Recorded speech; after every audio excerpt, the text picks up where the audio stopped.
Exandria Unlimited Divergence, Critical Role's newest miniseries detailing the end of the Grand War between gods, known as the Calamity, featuring Brennan Lee Mulligan, is absolutely brutal, and goddamn do I love it. Hello everyone, I'm Finn. Welcome back to finnfilms. As those of you know who watch my videos, I am a massive nerd, a massive lover of Dungeons and Dragons, and everyone's favorite nerdy-ass voice actors, Critical Role. In today's video, I want to discuss and explain everything that happened in Critical Role's newest prequel kind of lore miniseries, EXU Divergence, led by the Dungeon Master GOAT, Brennan Lee Mulligan. In this video, I'm going to break down all of the kind of lore that was dropped during episode 1 of EXU Divergence, as well as just kind of my general thoughts and review of this miniseries so far, and probably most importantly, what I think EXU Divergence has revealed about Critical Role's upcoming newest campaign, Critical Role Campaign 4.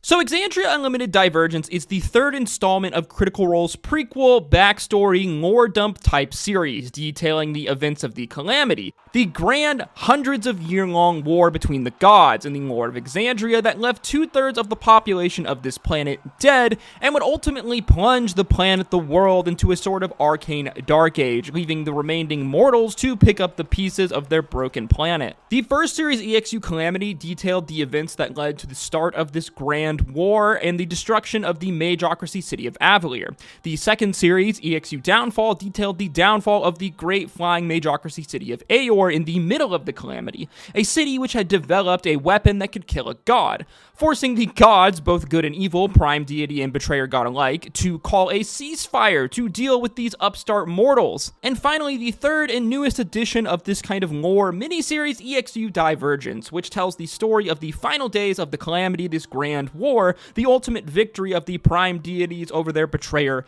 brethren, and the decision by these gods to ultimately leave the world of Exandria for their divine realms, leaving the remaining mortals who survived the Calamity to pick up the pieces and rebuild this planet. All of these miniseries have been led by the Dungeon Master, Brennan Lee Mulligan of Dropout fame, a man who is probably my favorite Dungeon Master of all time, and I think is perfect for telling these kind of deep lore, high fantasy, absolutely brutal stories.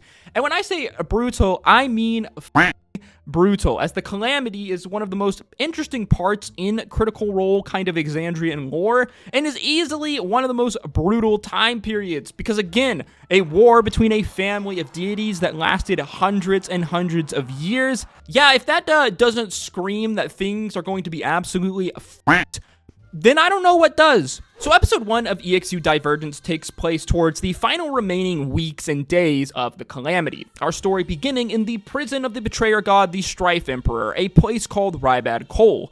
And man, is it fucked. For context, Bane, the Strife Emperor, is the betrayer god, the evil god of war and conquest. So a prison that's run by his devotees is probably like the last place that you would want to find yourself ending up, which makes it the perfect place to begin our story. Now, immediately I knew that this miniseries was going to be a banger and was going to be absolutely brutal because of its absolutely banger animated opening and accompanying music. I mean, just listen to this shit.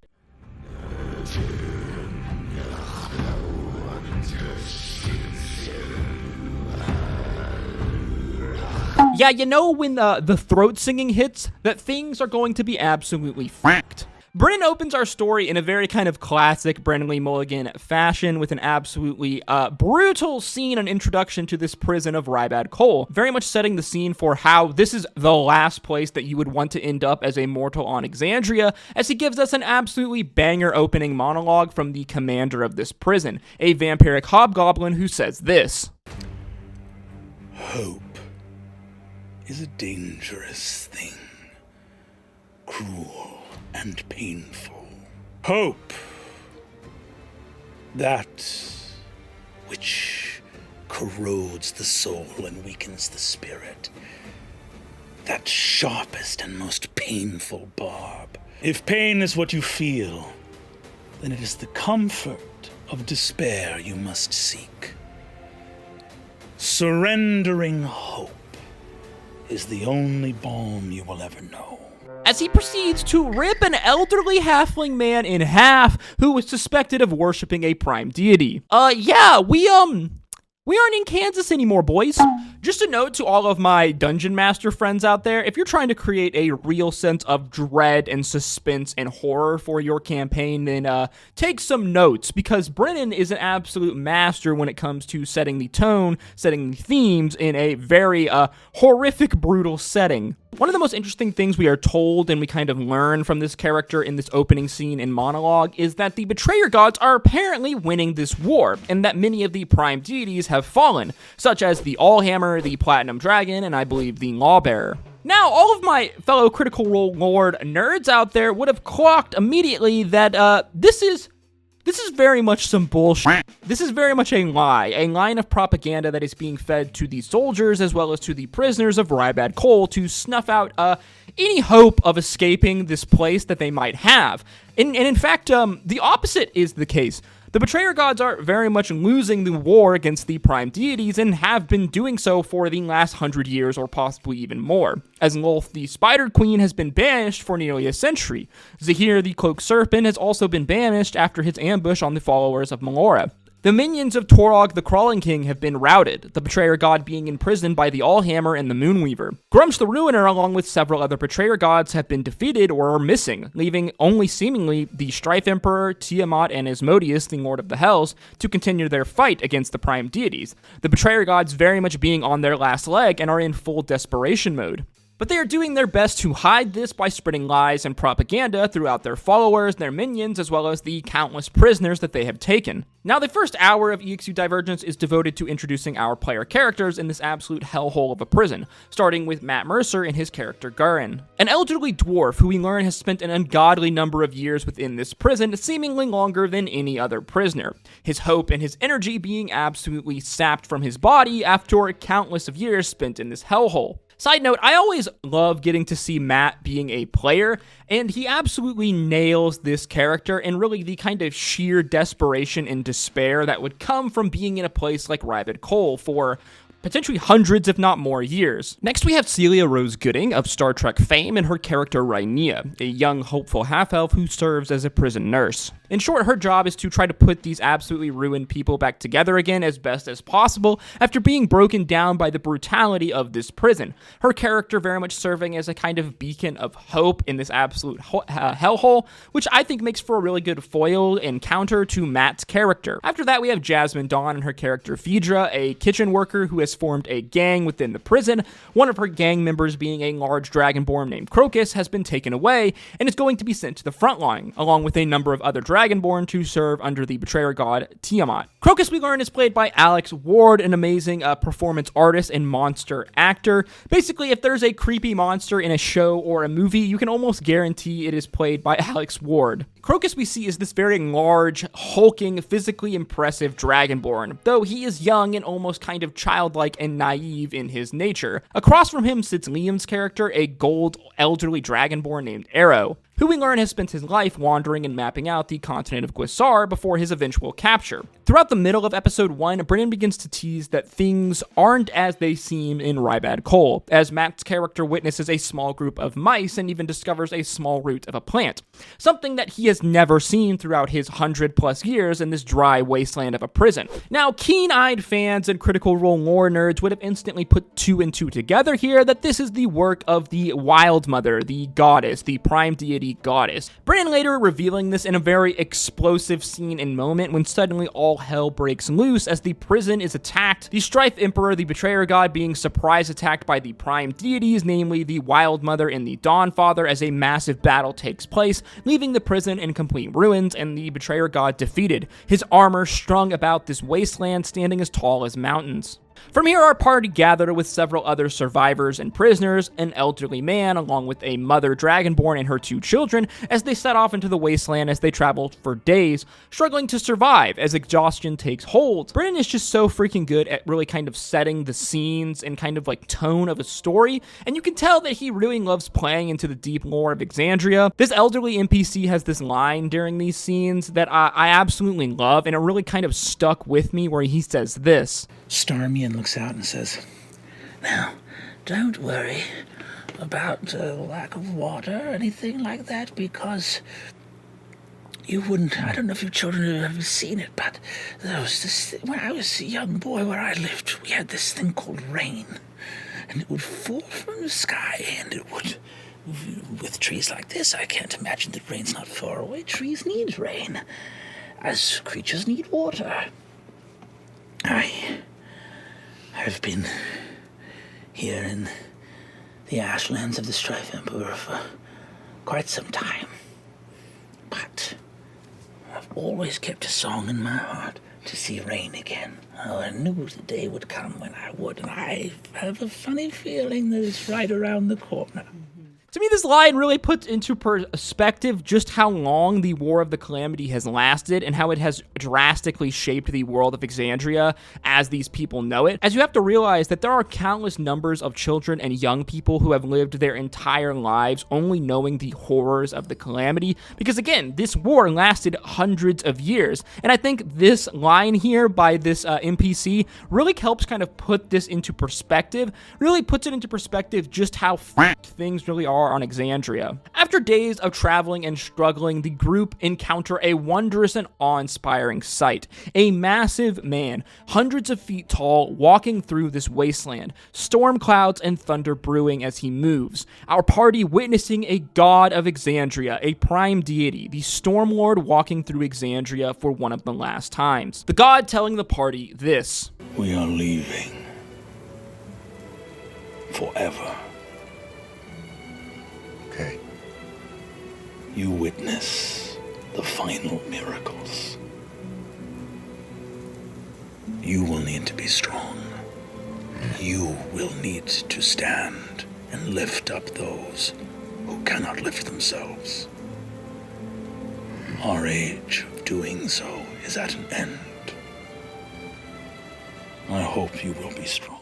This very much being the kind of final moments of the Calamity in the upcoming Divergence, the moment where the gods would ultimately leave Exandria, creating the Divine Gate, a powerful lattice-like structure that would prevent divine beings from re-entering the world of Exandria in their true forms, in the hopes of preventing another such calamitous event of war from ever happening again, as Episode 1 of EXU Divergence comes to an end. This then is really the kind of primary crux of our story, very much themes of rebuilding, beginning anew, picking up the pieces of a world that has been shattered by war, by gods, that lasted hundreds of years and left 2/3 of the population dead. This is the world that the story of EXU Divergence takes place in, a world where many people have only known death and destruction, a world where the gods for the first time have really left the world, their influence waning for the very first time in the history of Exandria. As such, many mortals begin to lose their faith in the gods after witnessing such destruction and pain. Simultaneously, though, many other mortals on Exandria had their faith strengthened, as ultimately they were saved by the prime deities, and they witnessed a moment of sacrifice from their gods choosing to willingly leave the world and their mortal creations behind in order to protect them. I absolutely love how Brennan is able to really set this scene and really draw you into this dark, yet hopeful time period within Exandria.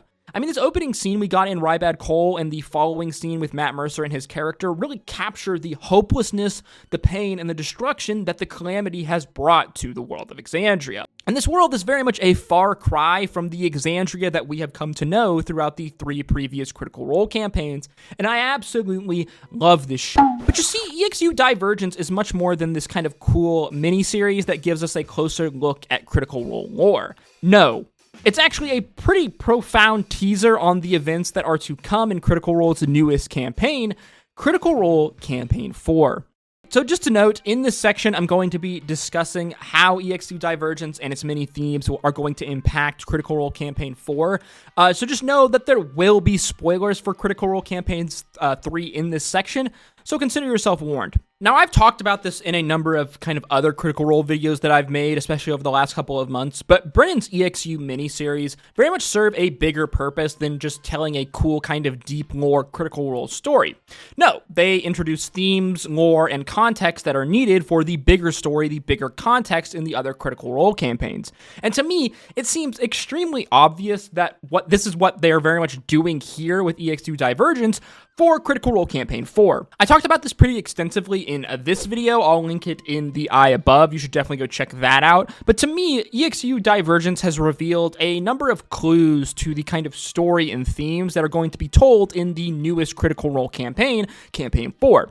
Specifically, that Campaign 4, I think, in many ways, will mirror the story of EXU Divergence that we are seeing here, as it will likely take place a number of years after the events of Campaign 3 in the climax of Campaign 3. In the climax of Campaign 3, we saw that the gods, fearing for their lives from this divine eating entity Predathos, ultimately made the decision to shatter the divine gate and be reborn as mortals, living out full mortal lives on the world of Exandria, similarly to how they did in the events of EXU Downfall. In many ways, this kind of idea and these themes mirror the events of the Divergence being when the gods left the world of Exandria for the first time, their influence very much waning and leaving the mortals in many ways to fend for themselves. And this is basically what is going to happen, in my opinion, post the events of Campaign 3, as the gods, being reborn as mortals, means that their influence is very much going to wane, and things on Exandria are going to change even more so when they retreated behind the divine gate, as we are seeing in the events of EXU Divergence unfolding before us. Therefore, to me, EXU Divergence is very much a teaser and an introduction to the events that are going to take place in Campaign 4 and the themes that Campaign 4 as a story are going to explore. Now again, technically this is just a theory, but I would put good money on this being the case, as we've very much seen how Matt and Brennan have used the other EXU series in Calamity and Downfall, how the themes being introduced in Calamity and Downfall ultimately played into the story for Campaign 3. Campaign 4 in many ways has been teased to be kind of the start of a new era for Critical Role, which is entering into its 10th year anniversary this year. And in many ways, the end of Campaign 3 was kind of the end of an era for Critical Role, as Campaign 3 was very much the climax of Campaigns 1 and 2 in the last 10 years of this, these guys, the stories that they're telling. As Campaign 3, the story that was told would not have been possible without the building blocks of Campaigns 1 and 2. To me, EXU Divergence is very much a teaser for the type of story that we are going to see being told in Campaign 4, a sort of Divergence Round 2. So by introducing the story of the Divergence to us in this miniseries, it better prepares us for the themes and story elements that are going to be mirrored in Campaign 4. Again, this is just a theory, but I would honestly be shocked if this does not turn out to be the case. Let me know in the comment section down below if you think I'm right about this one. Regardless, I'm absolutely loving EXU Divergence. I absolutely love it anytime we get to see Brennan come to the Critical Role table. I think it's just an absolute treat, as this man is an absolutely amazing storyteller and he has an amazing style of DMing, and you can tell that he absolutely loves playing within the deep lore and kind of high fantasy universe of Exandria that Matt Mercer has built. And honestly, I wouldn't be surprised if when EXU Divergence is all said and done, it becomes my new favorite piece of Critical Role media. But I guess only time is going to tell. As always, guys, if you did enjoy this video or you learned something new, please make sure you like, comment, and subscribe, as that is the easiest way to support me, and it really does go a long, long way in helping to put these videos into the algorithm. If you did enjoy this video, then why don't you check out some of my other Critical Role and D&D content on screen now. As always, guys, I hope to see you in the next video. Thank you again for continuing to support me. Until next time, stay safe out there. Peace, love, Adu.